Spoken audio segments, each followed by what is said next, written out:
We took 2 days to make the 12-hour trip from San Francisco to the Columbia River Gorge on the border of Oregon and Washington.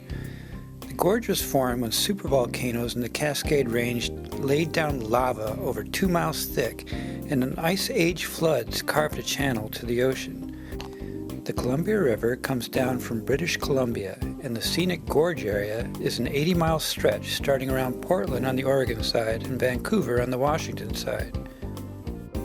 Indigenous peoples have lived here for more than 15,000 years, but after Lewis and Clark discovered a land route from the east in the early 1800s, it became part of the Oregon Trail, with settlers pouring in, at first traveling mostly by steam-powered stern-wheeler paddle boats. The Columbia River is a major salmon spawning route, and Native Americans have fished there at traditional sites for centuries. When the settlers came, they set up canneries, stretching nets across the river, and proceeded to devastate the salmon stocks. Today there are restrictions in place, but Native Americans are allowed to fish from their flimsy fishing platforms at their sacred sites. In the later 1800s, railroads were built that began to supplement steamboat operations as the major transportation links along the river. They still run today. The BNSF Railway runs freights along the Washington side of the river, and its rival, the Union Pacific, runs freight along the Oregon shore. They run all the time on both sides of the river, and we saw trains every day. Then, in the early 1900s, the Model T became affordable and people hit the road. This is when the historic Columbia River Highway was built.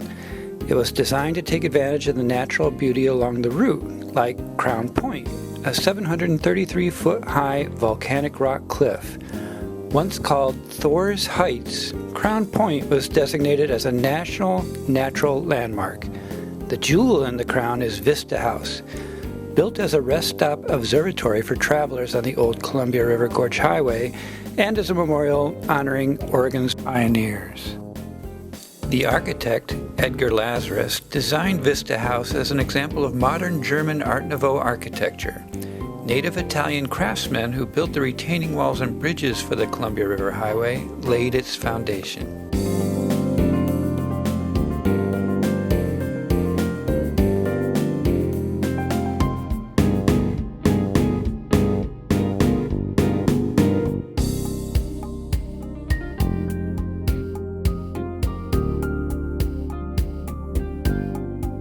The Columbia River Gorge Scenic Highway was built between 1913 and 1922 and was the first planned scenic highway in the U.S. The original highway was modeled after the great scenic roads of Europe. It was considered a marvel of engineering built in difficult terrain, always maintaining a maximum grade of 5% and curve radius of 200 feet, making for graceful curves and gradual ascents. Whenever possible, it went closer to the beautiful waterfalls, canyons, cliffs, and mountain domes, even if that meant spending more on construction.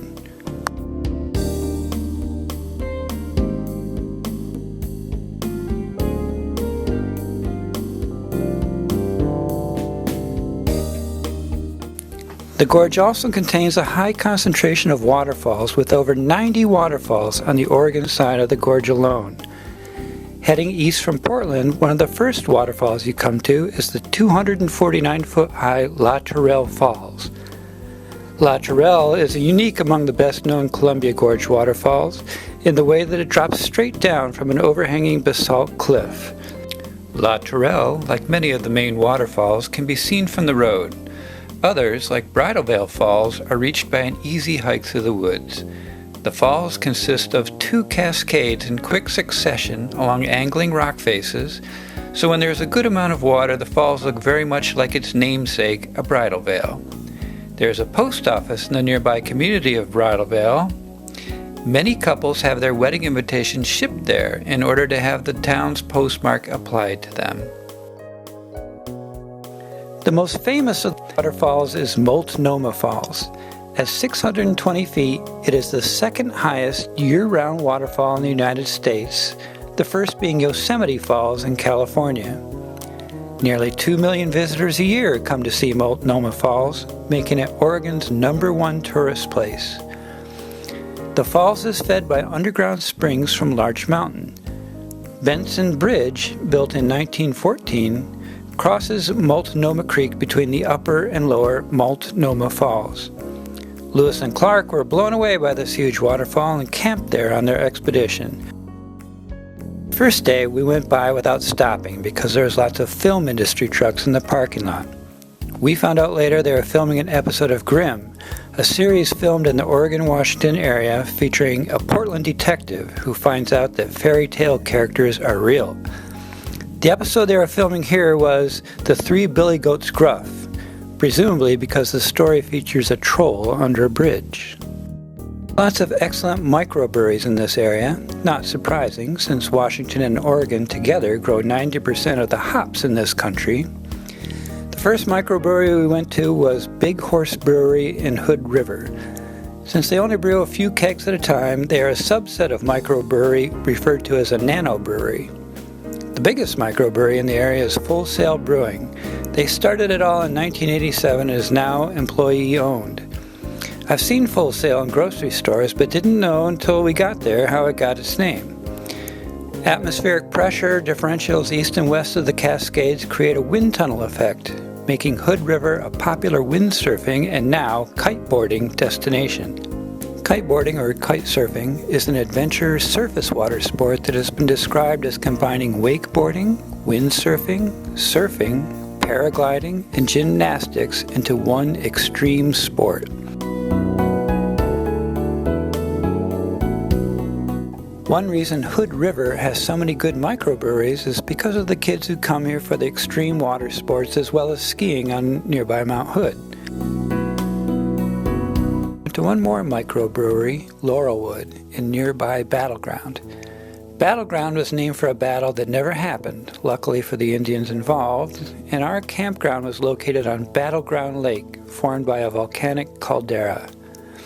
The trees were a mix of deciduous and evergreen, and they were so tall that when it rained lightly, the drops never even reached our campground.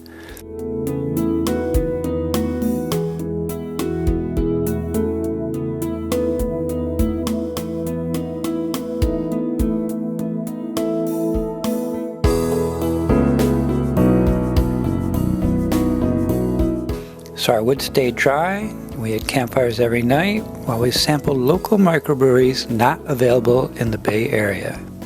It was a nice vacation.